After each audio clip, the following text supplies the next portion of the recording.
অনেকেই বলে কোনো সম্পর্ক যদি যাওয়ার হয় সে যাবে, আর যে থাকার সে থাকবে না। এটা মনে হয় সম্পূর্ণ ঠিক নয়। তুমি একটা গাছকে যত্ন করে বাড়িতে নিয়ে এলে, সুন্দর টবে লাগালে, গাছটি সুন্দর 2 দিন ফুলও দিল। তারপর আপনি নিষ্ক্রিয় হয়ে গেল, আর যত্নটুকুও করলে না, জলটুকু নিজের হাতেও দিলে না। চোখের সামনে দেখলে গাছের পাতাটি হলদে হয়ে ঝরে পড়ে যাচ্ছে, মাটি শুকিয়ে কাঠ, তবুও জল দিতে ইচ্ছে করলো না। তুমি ভাবলে থাকার হলে থাকবে, যাওয়ার হলে যাবে। না না, এটাকে মেরে ফেলা বলে। সম্পর্কের ক্ষেত্রেও ঠিক এমনিই হয়। যাকে রাখতে চাও তাকে সময়ে একটু যত্ন নিতে শেখো। সে কিন্তু তোমার থেকে বেশি কিছু চায় না, সে শুধু চায় একটু ভালোবাসা আর যত্ন, আদর। এছাড়া সে আর কিচ্ছু চায় না। তুমি যদি তাকে একটা লজেন্স বা একটা ক্যাডবেরিও এনে দাও, সে কিন্তু খুব খুশি হয়ে যায়। আর একটু পাশে থাকো, একটু কাজ কম দেখিয়ে তার একটু সময় দাও, তাহলে দেখবে ওই গাছটির মতোই হলুদ হয়ে যাবে, আর ওই সম্পর্কের মধ্যেও দম বন্ধ হয়ে আসবে। তোমার কথা মতো হয়তো থেকে যাবে তোমার জীবনে, কিন্তু সে আন্তরিকতার কিছু থাকবে না। প্রতিটা সম্পর্ক যত্ন চাই, নরম প্রশংসা চাই,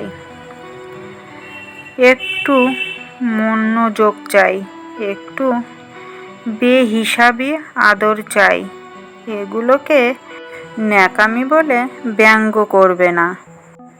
যান্ত্রিক হতে পারে না, সে যাবেই বা কোথায় থেকেই যাবে।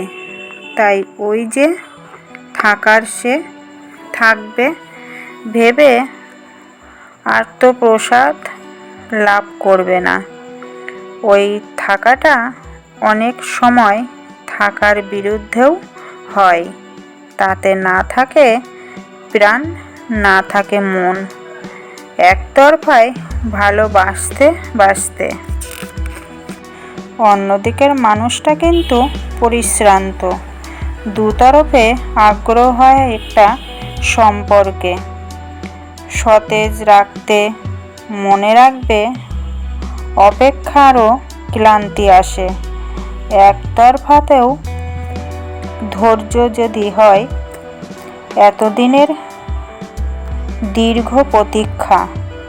যখন ক্লান্ত হয়ে যায় তখন আমরা নাম দিই বিচ্ছেদ বা ব্রেকআপ। তখনই আমরা হালকা চালে বলি যে চলে যাবার সে যাবেই। তাই সম্পর্কটাকে যেতে না দিয়ে যত্ন করো আর ভালোবাসো। সে কিন্তু তোমার পরিবারে এসেছে তোমার হাতটি ধরে। তুমি হাতটা ধরে তাকে নিয়ে এসেছো বলেই সে কিন্তু তোমার সাথে তোমার হাতটা ধরে চলে এসেছে। তো তোমার পরিবারের কথা শুনে সেই মানুষটাকে আঘাত দিয়ে কথা বলো না, কখনো আঘাত দিও না। তাকে বুঝতে শেখো, একটু বুঝতে পারলে দেখবে তুমিও বুঝবে যে সে কি চায়। সে তো বেশি কিছু চায় না, সে শুধু পরিবারে সবাইকে ভালোবেসে থাকতে চায়। শুভ বিকেল বন্ধুরা, তোমরা সবাই কেমন আছো? আশা করি তোমরা সবাই ভালো আছো, আমরাও ভালো আছি। চলে এলাম আবার একটা নতুন ভিডিও নিয়ে। তোমাদের মাই লাইফ স্টোরির আমি সোমা। তো তোমাদেরকে সবাইকে স্বাগত জানিয়ে আমি আমার ভিডিওটা এখান থেকেই শুরু করছি। তো আমার ভিডিওটা তোমাদের কেমন লাগছে অবশ্যই কিন্তু বলো।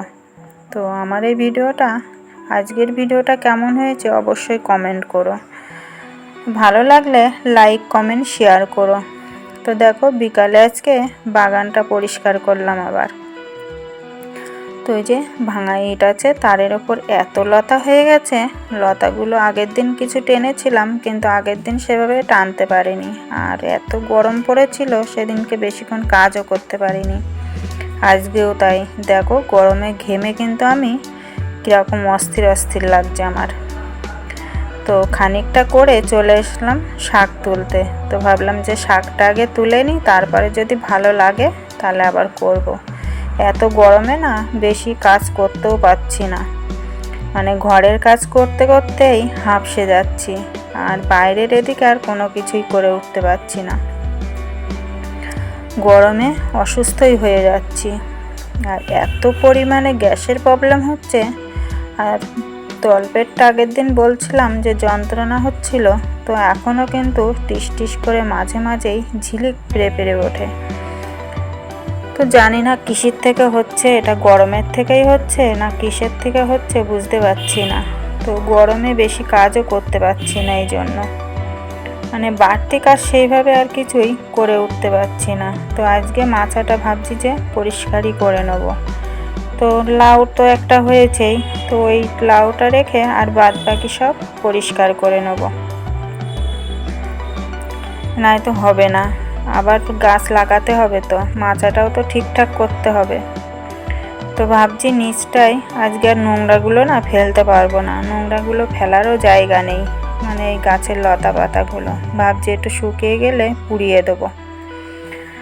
তো আবার আকাশ মেঘলাও করছে, কি হবে জানি না। তো চলো আজকের ভিডিওটা এই পর্যন্তই রাখছি, আবার আসবো একটা নতুন ভিডিও নিয়ে। তোমরা সবাই সুস্থ থেকো, ভালো থেকো, সাবধানে থেকো। আর আমার ভিডিওটা যদি তোমাদের ভালো লাগে লাইক কমেন্ট শেয়ার অবশ্যই করো, আর ভালো লাগলে আমার পাশে অবশ্যই থেকে যেও। আজকের মতো এই পর্যন্তই, টাটা।